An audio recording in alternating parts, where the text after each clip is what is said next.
मैं डॉक्टर चंद्रमोहन झा, ज्योतिष विभागाध्यक्ष, श्री छत्रधारी संस्कृत महाविद्यालय हथुआ गोपालगंज।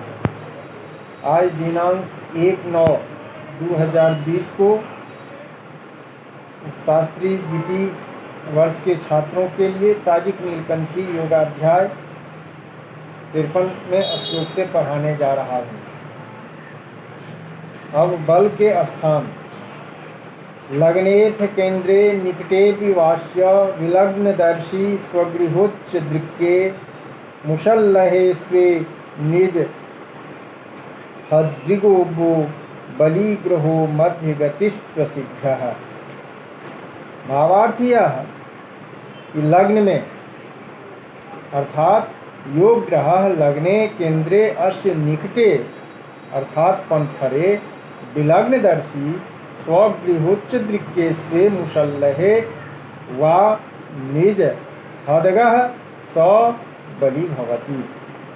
लग्न में, केंद्र में अथवा इसके निकट यानी पंथर में स्थित ग्रह बलि होता है। लग्न को देखने वाला अपनी राशि, उच्च दृक्कान, नवांश और अपनी हद्दा में ग्रह बलि होते हैं। और मध्य गति, तुल्य गति हो व अशीघ्र यानी मध्य गति से भी अल्प गति हो तो बलि होता है। कृतोदयो माघ गति शुभेन युतेक्षितः क्रूर खगस्य दृष्ट्या क्षुताख्यया नाधिगतो न युक्तः क्रूरेण सायं च शीतेन्दु भौमा। यदोदयन्ते पररात्रिभागे जीवार्क जावन्नि नरा सविर्जा अन्ये निशीनस्य नवैकभागे स्थिता स्थिरक्षे च बलेन युक्ता। जो ग्रह उदित हो, मार्ग गति हो, शुभग्रह से युक्त दृष्ट हो, पापग्रह की शुद्ध दृष्टि से देखा नहीं जाता हो, पाप से युक्त न हो, वह बलि होता है। तथा शुक्र, चंद्रमा, मंगल ये यदि सायंकाल उदित हो और गुरु शनि ये रात्रि के उत्तरार्ध में उदित हो तो बलि होते हैं। पुरुष ग्रह दिन में, स्त्री ग्रह रात्रि में बलि होते हैं। जिस राशि अंश में सूर्य हो उसमें जो ग्रह नहीं रहता है वह बलि होता है तथा स्थिर राशि में भी ग्रह बलि होता है। स्त्रियश्चतुर्थात् पुरुषा वियद वा भाद भखट गा ओज भगा पुमांसः समे परे शुर बलिनो विनिश्य विशेष नेतेषु फलम निगत्यम। अर्थात चतुर्थ भाव से आरंभ कर 6 स्थानों में स्त्री ग्रह और 10 भाव से आरंभ कर 6 स्थानों में पुरुष ग्रह बलि होते हैं। तथा विषम राशि नवांश में पुरुष ग्रह और सम राशि नवांश में स्त्री ग्रह बलि होते हैं। इन बलों में विशेष विचार से फल करना चाहिए। अर्थात इन बलों में जितने बल से ग्रह युक्त होते उतने ही फल भी देते हैं। यह कुछ योग कहलाता है। अतः निर्बल दुरवस्था लग्नात् षष्ठाष्टमेन्त्ये नृजुर ऋगृहगो नीचगो वक्रगामी क्रूरयुतोस्तगो वा यदि च मुत्थशीली क्रूर नीचारी भस्थै।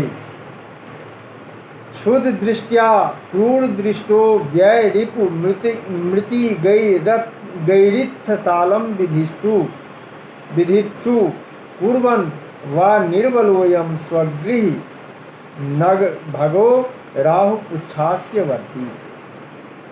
लग्न से 6-8 बाढ़ में स्थित ग्रह वक्री, शत्रु, गृहगत, नीचगत, वक्र होने वाला, पापग्रह से युक्त, अस्तंगत, पाप, नीच और शत्रु राशिस्थ ग्रह से इत्थसाल करने वाला, क्षुत दृष्टि से पापग्रह से दृष्ट 12वें, 8वें, 6ठे स्थान स्थित ग्रहों से इत्साल करने की इच्छा रखने वाला व इत्साल करने वाला और स्वराशि से सप्तम में स्थित ग्रह तथा राहु के पुच्छ व मुख में रहने वाला ग्रह निर्बल यानी दुरफ कारक होता है।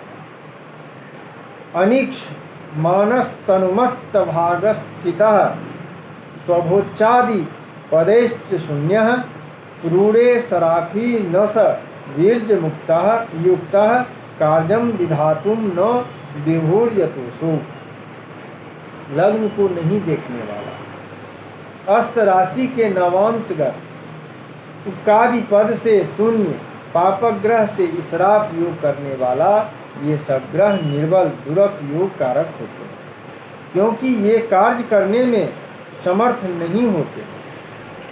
चंद्रमा के वियोग विशेष दुरफ स्थान। चंद्र सूर्याद द्वादशे वृश्चिकाद्ये खंडे नेष्टोन्त्ये तुलायां विशेषात् राशि सेना दृष्टमूर्ति सर्वैर्दृष्टो ज्ञेयः शून्य मार्गः पदोनः।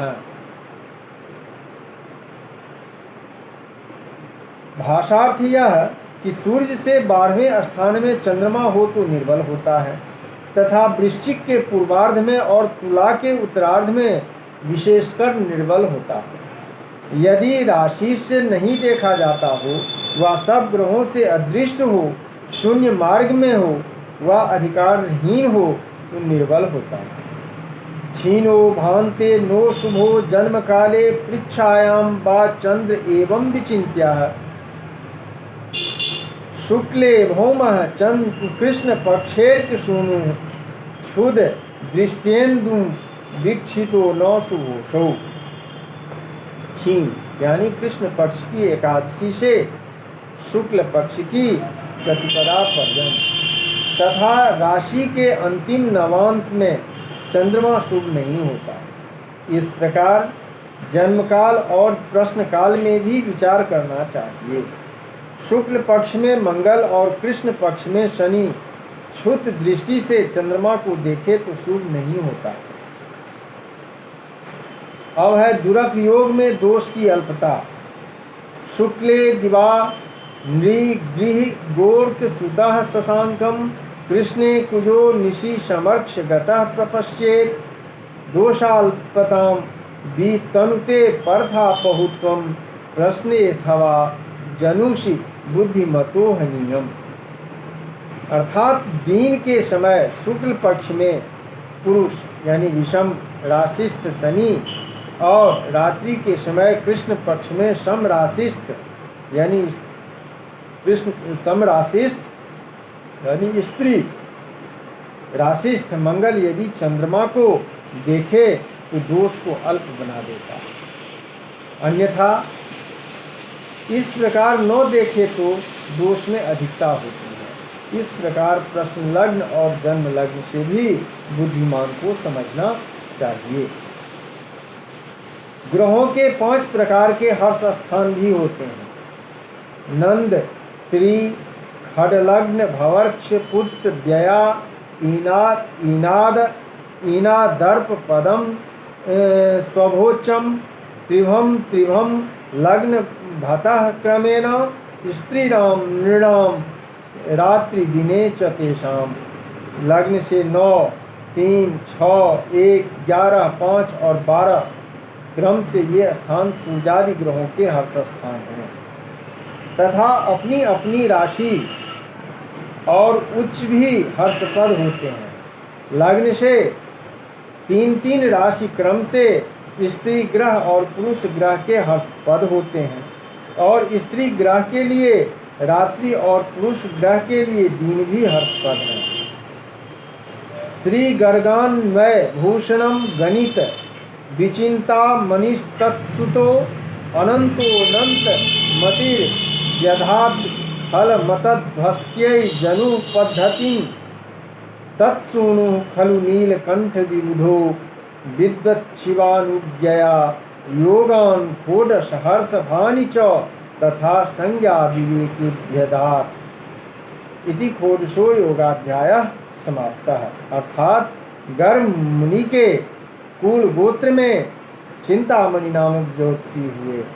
उनके पुत्र अनंत देवज्ञ हुए, जिन्होंने असद ग्रंथों के अशुद्ध मत का खंडन कर शुद्ध जन्म पद्धति बनाई। उनके पुत्र नीलकंठ नामक देवज्ञ ने इस संज्ञा तंत्र में षोडश योग और हर्ष स्थान को कहा है। इस प्रकार षोडश योगाध्याय यहाँ समाप्त होता है। अब आगे सहमाध्याय प्रारंभ होगा।